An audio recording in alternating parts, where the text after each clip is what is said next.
Audiobuku.com mempersembahkan kisah singkat Nabi Muhammad SAW. Diambil dari berbagai sumber, dibawakan Sari Rubianto.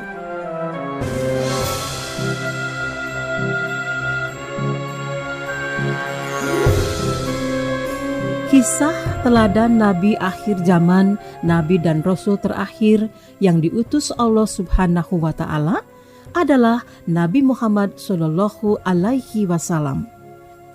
Ia dipilih menjadi Nabi dan Rasul pada usia 40 tahun.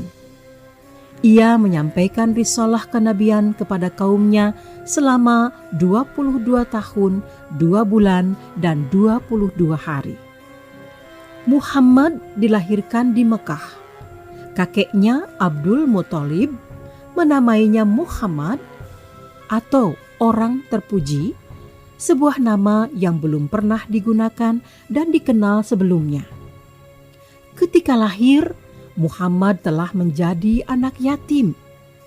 Ayahnya Abdullah wafat sebelum ia lahir. Ketika berusia 6 tahun, Muhammad sudah menjadi yatim piatu.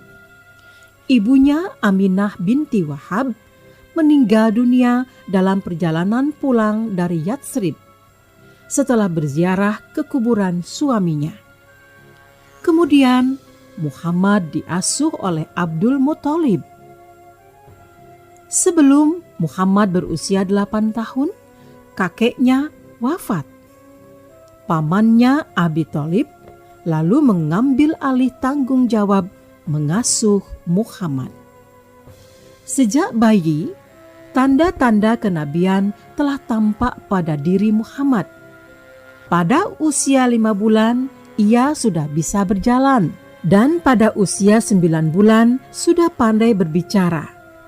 Pada usia 2 tahun, ia sudah bisa dilepas bersama anak-anak Halimah binti Abi Duaib, ibu susunya, untuk menggembala kambing. Pada usia inilah ia didatangi oleh 2 malaikat. Mereka membuka baju Muhammad, membelah dadanya, dan menyiramkan air ke dalamnya untuk mencuci hatinya agar senantiasa bersih. Kemudian mereka menutup dada Muhammad kembali tanpa bekas atau luka.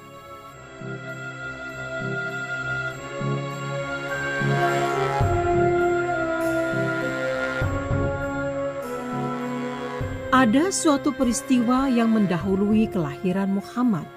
Peristiwa itu menjadi pertanda bahwa Allah Subhanahu wa Ta'ala melindungi agama yang akan dibawa Muhammad. Tahun terjadinya peristiwa itu disebut Tahun Gajah. Karena pada tahun itu pasukan gajah yang dipimpin oleh Abrahah, penguasa Habasyah, kini Ethiopia, menyerbu kota Mekah untuk menghancurkan Ka'bah. Abrahah ingin mengambil alih peranan kota Mekah dengan Ka'bahnya sebagai pusat perekonomian dan peribadatan bangsa Arab. Sebelumnya, Abrahah sudah membangun Al-Qules, sebuah rumah ibadah megah di Yaman sebagai pengganti Ka'bah.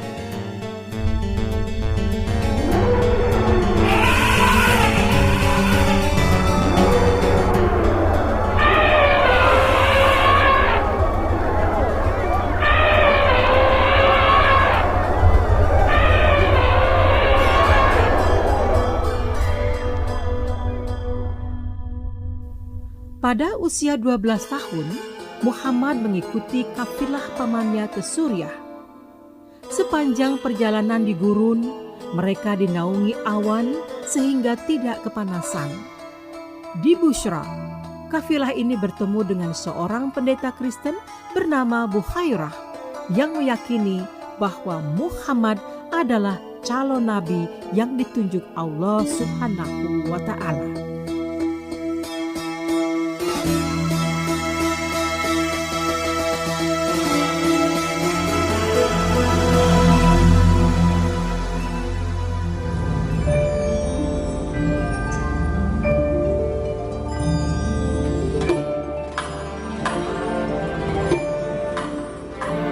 Muhammad tumbuh menjadi seorang pemuda yang jujur dan berbudi pekerti luhur. Melalui Hilful Fudul dan kegiatannya membantu pamannya berdagang, nama Muhammad makin terkenal sebagai seorang yang terpercaya. Karena kejujurannya, ia mendapat gelar Al-Amin, yang berarti orang yang terpercaya. Para pemimpin Mekah juga pernah mempercayai Muhammad untuk menyelesaikan perselisihan mereka dengan memimpin peletakan Hajar Aswad saat perbaikan Ka'bah yang rusak akibat banjir.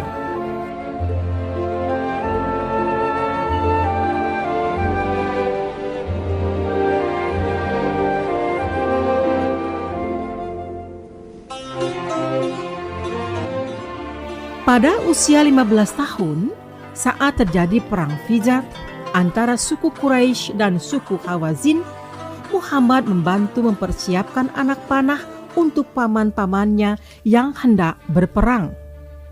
Akibat perang ini, para pemimpin beberapa suku Quraisy mengadakan rapat untuk menetapkan aturan perlindungan untuk mencegah kelaliman terhadap penduduk kota maupun pendatang asing. Mereka sepakat membuat sebuah organisasi bernama Hilful Fudul atau Persekutuan Kebajikan. Lembaga ini bertugas membantu orang miskin dan teraniaya. Muhammad ikut dalam lembaga ini saat berusia 20 tahun. Di lembaga ini, sifat kepemimpinannya mulai tampak. Pada usia 25 tahun, Muhammad menikah dengan Khadijah binti Khuwailid yang berusia 40 tahun. Khadijah adalah seorang pengusaha yang mempercayai Muhammad untuk menjalankan dagangannya ke Suriah. Karena kejujuran Muhammad, Khadijah menaruh hati kepadanya dan menikahinya. Pasangan Khadijah Muhammad dikaruniai 2 orang putra, Qasim serta Abdullah, dan 4 putri, Zainab, Ruqayyah, Ummu Kalsum, dan Fatimah. Khadijah adalah wanita pertama yang masuk Islam. Ia meninggal pada usia 65 tahun setelah 25 tahun menikah dengan Muhammad.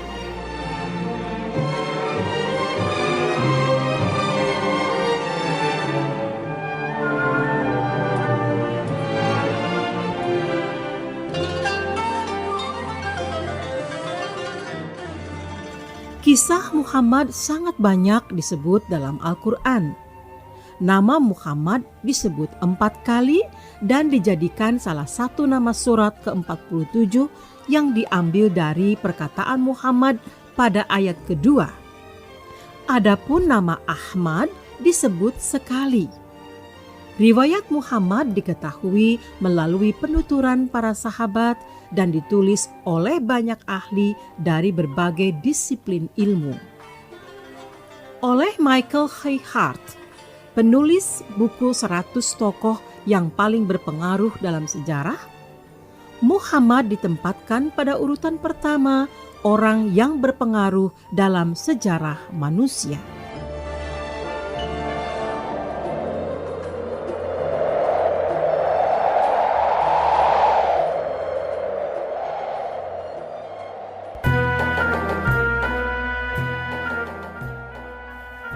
Menjelang usia 40, Muhammad sering menyendiri dan bertafakur di Gua Hiro. Gua ini terletak di Bukit Hiro, sekitar 6 km di sebelah timur laut kota Mekah. Tingginya 155 cm dan bisa memuat 4 orang. Di gua ini, Muhammad beribadah sepanjang Ramadan. Di gua ini pula Muhammad menerima wahyu pertamanya pada tanggal 17 Ramadan atau 6 Agustus 610 Masehi. Malaikat Jibril menemui dan menyuruhnya membaca wahyu Allah. Ada 2 tahap dakwah yang dilakukan Muhammad. Pertama, dakwah secara diam-diam selama 3 tahun.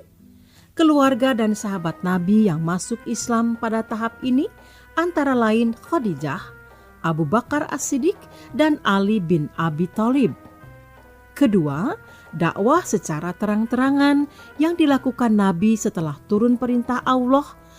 Dakwah ini berlangsung hingga Nabi wafat.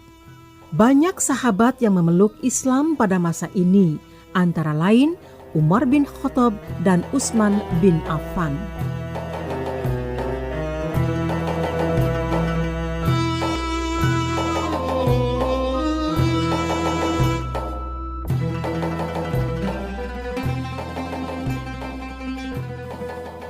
Kaum musyrik Quraisy tidak mampu menghentikan dakwah Muhammad. Berbagai cara mereka lakukan, tetapi hasilnya nihil.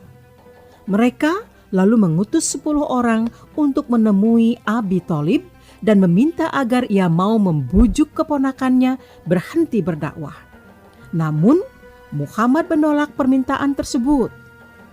Melihat keteguhan hati Muhammad, Abi Thalib akhirnya mendukung keputusan keponakannya itu dan berjanji untuk selalu melindunginya dari ancaman orang-orang Quraisy.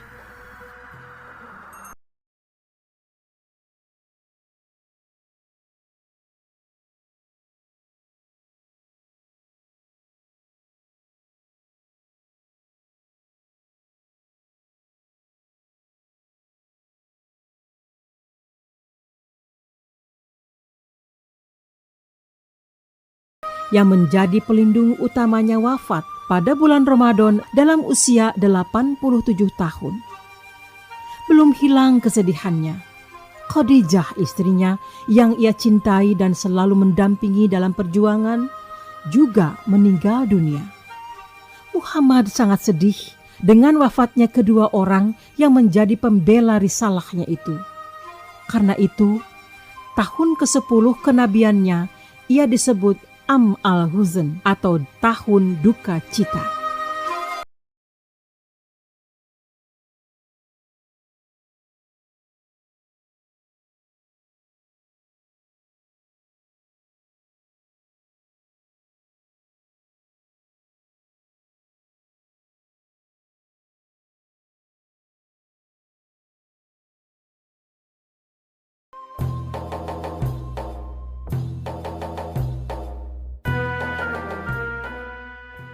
Pada tahun ke-10 kenabian terjadi peristiwa Isra Mi'raj.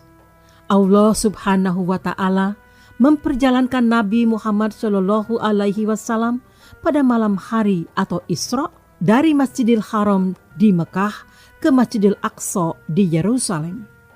Kemudian membawanya naik atau Mi'raj ke langit agar bisa menyaksikan kekuasaan Allah Subhanahu wa Ta'ala. Dalam kesempatan Mi'raj itulah Nabi menerima perintah dari Allah Subhanahu wa Ta'ala berupa kewajiban menjalankan sholat 5 waktu.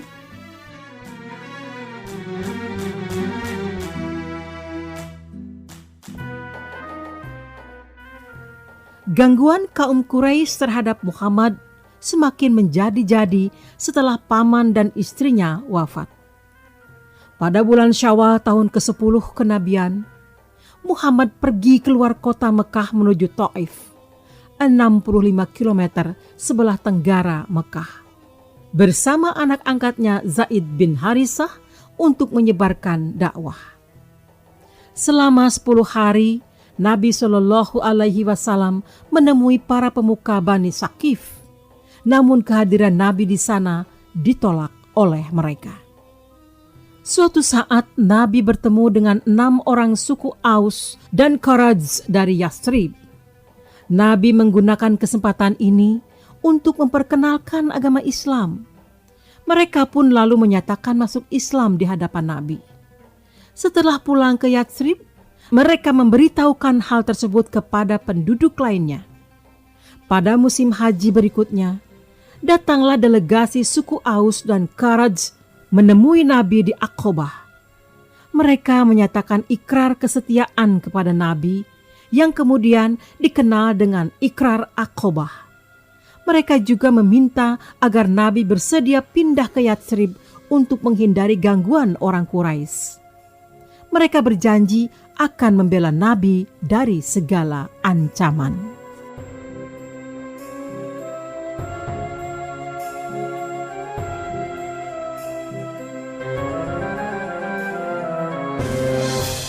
Demikianlah kisah Nabi Muhammad Shallallahu Alaihi Wasallam. Semoga mendapatkan manfaat yang sebesar-besarnya.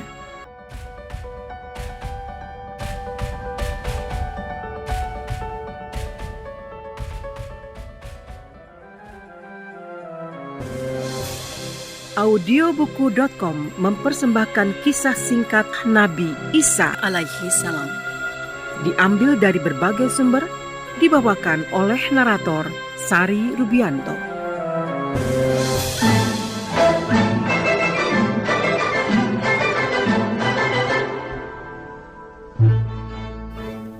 Nabi Isa alaihi salam bergelar Al-Masih dan dipanggil Ibnu Maryam, putra Maryam. Nabi Isa alaihi salam diutus Allah Subhanahu wa taala sebagai nabi dan rasul. Ia lahir tanpa ayah, tetapi bukan karena zina. Sejak masih bayi, ia berperilaku lain dari teman-temannya. Pada usia 12 tahun, ia menuntut ilmu dengan menghadiri diskusi para ulama di Baitul Maqdis. Pada usia 30 tahun, ia menerima tugas kenabian di Bukit Zaitun. Ketika itu, ia sedang beribadah bersama ibunya dan dikelilingi oleh malaikat. Maryam sudah tahu bahwa putranya akan mendapat tugas kenabian. Ketika hal itu diberitahukan kepadanya, ia memaklumkan kerasulannya kepada Bani Israel. Namun para pemuka agama marah, lalu menuntut agar Nabi Isa membuktikan kerasulannya. Ia menunjukkan sejumlah mukjizat yang memperkuat dakwahnya. Al-Quran menegaskan bahwa Isa sama sekali tidak memiliki sifat ketuhanan dan bukan putra Tuhan. Islam menolak gagasan Trinitas yang menganggap Islam sebagai Tuhan. Nabi Isa hanya mengaku diri sebagai nabi dan rasul dan tidak pernah sebagai Tuhan. Ia malah percaya kepada Allah Subhanahu wa taala, pencipta alam semesta, termasuk pencipta dirinya.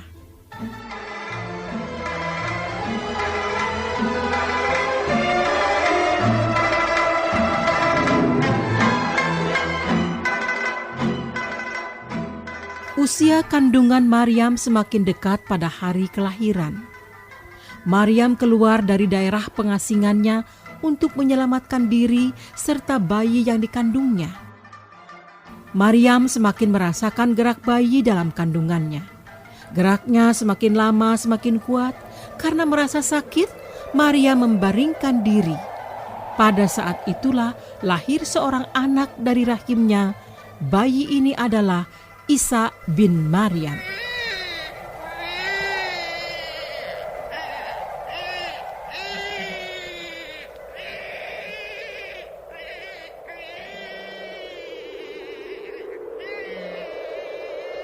Setelah melahirkan, Maryam merasa lapar dan haus. Ia menggoyang-goyangkan pohon kurma. Lalu ia memakan buah kurma yang terjatuh dan minum air sungai yang mengalir dekat pohon kurma tempatnya ia bersandar. Ia bersyukur kepada Allah Subhanahu wa taala karena diberi kemudahan ketika melahirkan putranya. Tempat kelahiran Isa disebut Baitul Laham atau Bethlehem, yang berarti tempat lahir. Kota ini terletak sekitar 9,5 km di selatan Yerusalem. Ketika Nabi Isa lahir, Israel dijajah oleh bangsa Romawi. Beberapa hari setelah kelahirannya, Nabi Isa dibawa pulang ke kampung ibunya. Orang kampung berdatangan melihat putra Maryam. Mereka mencemoohkan Maryam karena membawa bayi tanpa ayah. Mereka menuduhnya berbuat zina, padahal ia berasal dari keluarga baik-baik. Maryam tidak menanggapi tuduhan itu, tetapi memberi isyarat kepada bayinya. Tiba-tiba, Bayinya menjawab bahwa tuduhannya itu tidak benar. Jawaban inilah yang berhasil membungkam mulut mereka. Begitulah Allah Subhanahu wa Ta'ala memperlihatkan kekuasaannya. Nabi Isa dikhitan pada usia 8 hari sesuai dengan syariat para nabi sejak Nabi Ibrahim.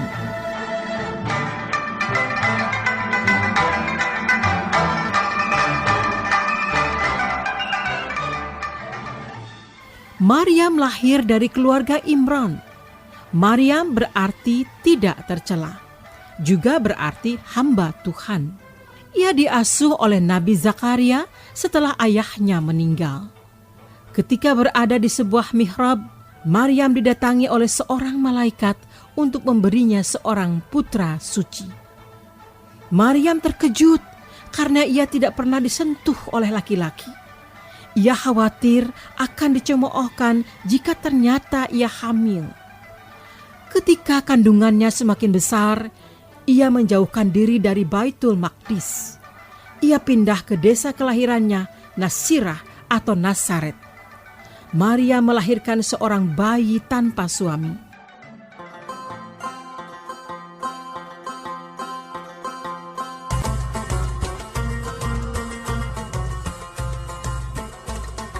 Herodus orang Yerusalem mengenal Nabi Isa sebagai pemuda yang cerdik, pintar, berani, tegas dalam membela kebenaran, dan tidak pernah tunduk dalam menghadapi kebatilan.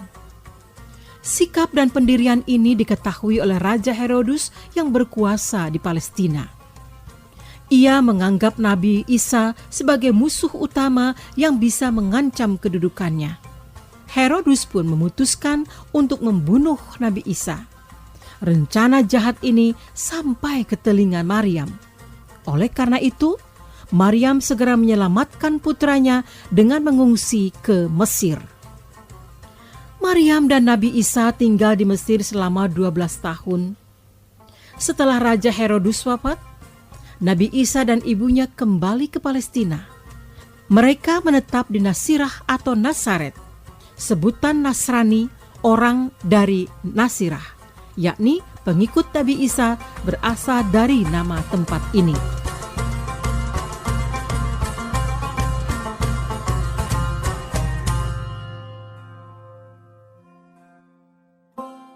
Pada usia 30 tahun, Nabi Isa alaihi salam sering pergi keluar rumah untuk mengasingkan diri dari keramaian, membersihkan nurani, dan mencari pencerahan jiwa.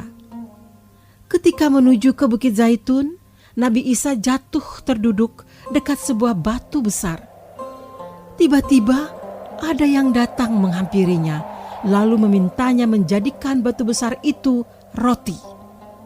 Namun, Nabi Isa tidak mengabulkannya. Kebesaran Tuhan hanya ada pada Allah Subhanahu wa Ta'ala, kata Nabi Isa. Mendengar jawaban ini, orang itu yakin bahwa iman Nabi Isa tetap teguh. Lalu ia pun menghilang, dan Isa sadar bahwa yang menghampirinya itu adalah iblis yang berusaha menyesatkannya. Ketika berada di Bukit Zaitun, Nabi Isa bersujud dan bersyukur karena selamat dari godaan iblis. Tidak lama kemudian, malaikat Jibril mendatanginya lalu menyampaikan tugas kenabian dan kerasulannya. Allah Subhanahu wa Ta'ala menurunkan kitab suci Injil. Pembenaran kitab suci sebelumnya atau Taurat dan nubuat tentang akan turunnya Al-Quran kepada Nabi Muhammad Sallallahu Alaihi Wasallam yang disebut Ahmad.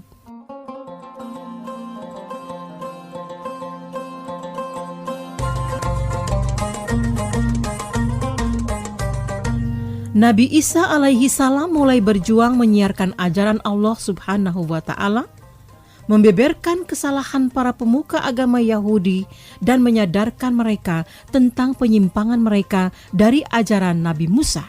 Karena itu, ia berseru kepada Bani Israel agar mereka mematuhi perintah dan menjauhi larangan Allah Subhanahu wa Ta'ala. Ia berdakwah supaya mereka bertobat. yakni kembali ke jalan yang benar yang telah dirintis oleh para nabi sebelumnya. Namun dakwah Nabi Isa mendapat perlawanan dengan berbagai fitnah dan ejekan. Mereka memintanya untuk membuktikan kenabian serta kerasulannya dengan maksud untuk menghilangkan pengaruh dan wibawanya. Nabi Isa menunjukkan beberapa mukjizat kepada mereka, tetapi tetap saja ada yang tidak percaya.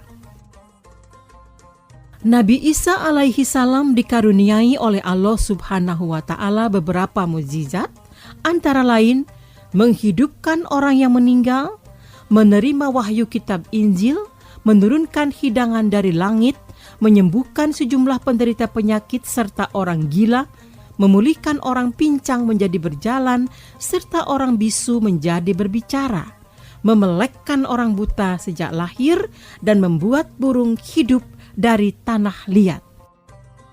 Sesungguhnya aku telah datang kepadamu dengan membawa sesuatu tanda atau mukjizat dari Tuhanmu, yaitu aku membuat untuk kamu dari tanah berbentuk burung. Kemudian aku meniupnya, maka ia menjadi seekor burung dengan seizin Allah.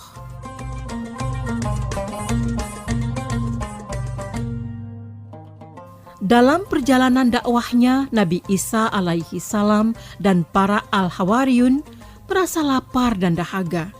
Untuk menenangkan dan meningkatkan iman para pengikutnya, Nabi Isa berdoa agar Allah subhanahu wa ta'ala menurunkan nikmatnya. Doanya dikabulkan. Hidangan makanan dari langit merupakan bukti nyata kekuasaan Allah subhanahu wa ta'ala dan kenabian Isa.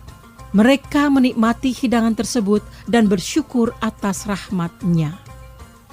Nabi Isa alaihi salam memiliki beberapa sahabat, murid dan pengikut setia yang disebut Al-Hawariyun. Mereka meyakini dakwah Nabi Isa, berhati bersih dan beritikat baik untuk membela serta membantu perjuangan Nabi Isa.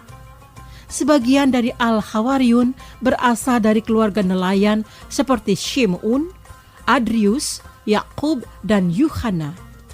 Ada juga yang berasal dari keluarga pencuci pakaian, yaitu Lukas, Thomas, Markus, Yuhanna, dan beberapa saudaranya yang masih kecil.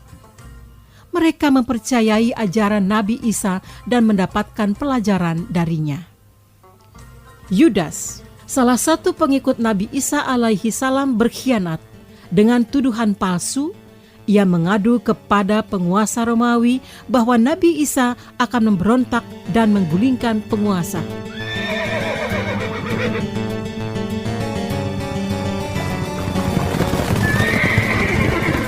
Atas petunjuk dari sepengkhianat Yudas, ternyata Romawi mengepung tempat persembunyian Nabi Isa bersama murid-muridnya.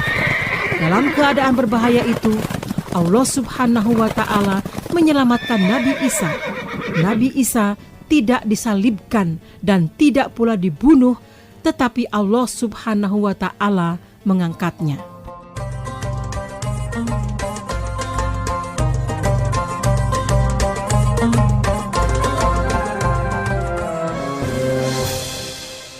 Demikianlah kisah Nabi Isa alaihi salam. Semoga mendapatkan manfaat yang sebesar-besarnya. Dengarkan bagian selanjutnya hanya di channel Dengar Buku.